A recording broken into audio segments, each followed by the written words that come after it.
राधे राधे। चलिए पहला अध्याय शुरू करते हैं। जब कौरव और पांडव महाभारत के युद्ध को चले तब राजा धृतराष्ट्र ने कहा कि मैं भी युद्ध देखने चलूंगा। तब श्री वेदव्यास जी बोले कि हे राजन, नेत्रों के बिना कैसे देखोगे। राजा धृतराष्ट्र ने कहा कि हे प्रभु जी, देखूंगा नहीं तो श्रवण तो कर ही लूंगा।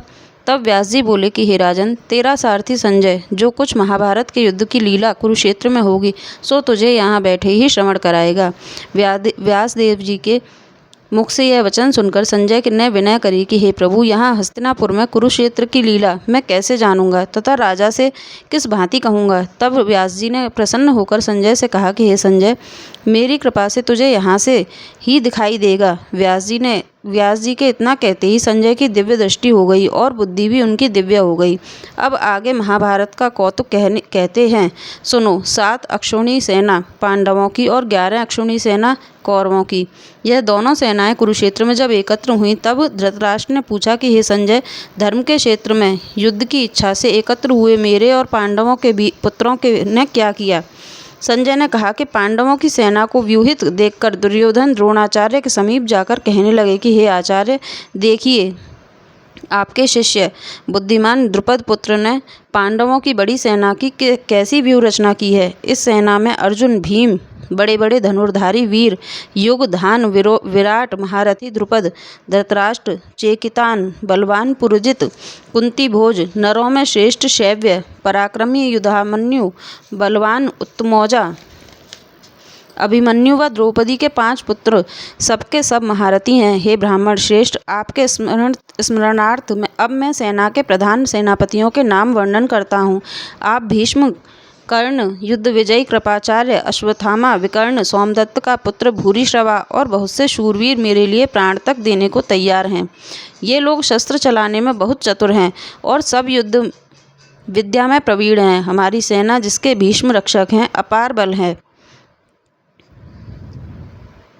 उसकी सेना के जिसके भीम रक्षक हैं थोड़ा सा बल है।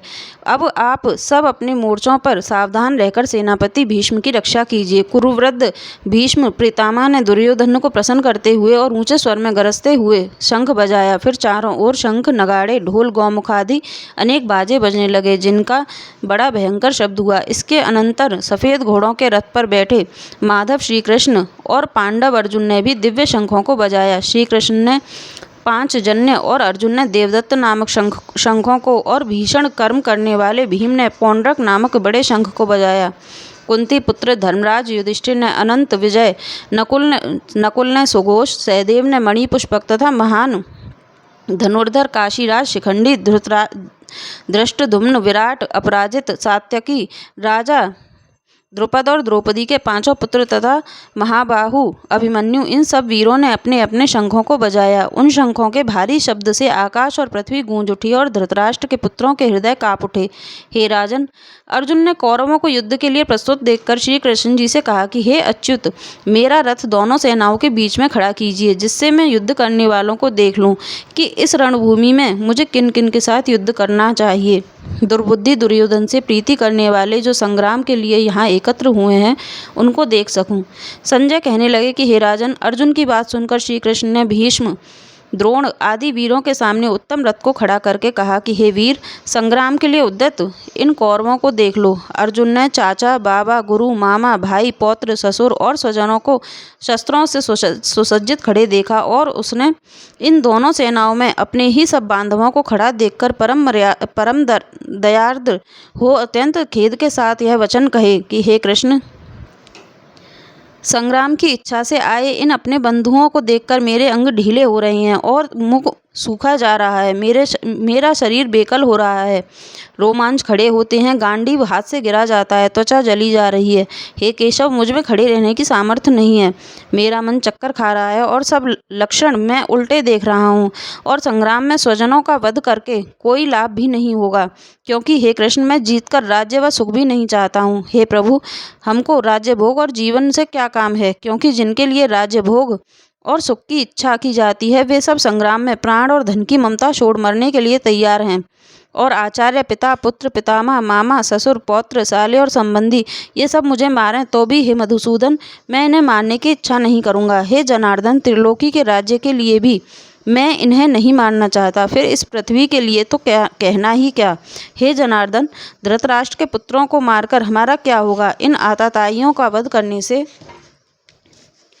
पाप ही होगा, इसीलिए हमें अपने भाई धृतराष्ट्र के पुत्रों को मारना अनुचित है। हे माधव, स्वजनों को मारकर क्या हम सुखी रह सकते हैं? सब लोभ के वशीभूत हैं और कुल के नाश करने तथा मित्र द्रोह करने में पाप को नहीं देखते। कुल के नाश को जानते हुए भी हमको इस पातक से दूर क्यों नहीं जाना चाहिए? कुल का नाश होने से कुल के प्राचीन धर्म नष्ट हो जाते हैं, फिर धर्म नाश होने से कुल में पाप बढ़ता है। हे श्री कृष्ण, पाप से कुल की स्त्रियां व्यभिचारिणी हो जाती हैं, जिनसे वर्णशंकर संतान उत्पन्न होती है। वह वर्णशंकर जिन पुरुषों ने कुल को नष्ट किया है उनको तथा उस कुल को नरक में पहुंचाते हैं, क्योंकि श्राद्ध तर्पण आदि बंद हो जाते हैं। वर्णशंकर बनाने वाले दोषों से कुल ध्वंसकों के जाति धर्म और कुल धर्म निरंतर नाश हो जाते हैं। हे जनार्दन, मैंने बराबर सुना है कि कुल धर्म नष्ट होने से निश्चय नरकवास करना होता है। हाय, हम बड़ा पातक करने को तैयार हैं, जो राज्य सुख के लाभ से अपने स्वजनों को ही मारने की कोशिश कर रहे हैं। मुझे शस्त्र रहित एवं उपायहीन को रणभूमि में बांधकर डाल दें तो मेरा बहुत कल्याण हो। संजय ने कहा कि हे राजन, यह कहकर अत्यंत दुखित होकर अर्जुन ने उसी समय धनुष बाण फेंक दिए और रथ के पिछले भाग में जा बैठा। जय श्री कृष्ण, जय श्री राधे।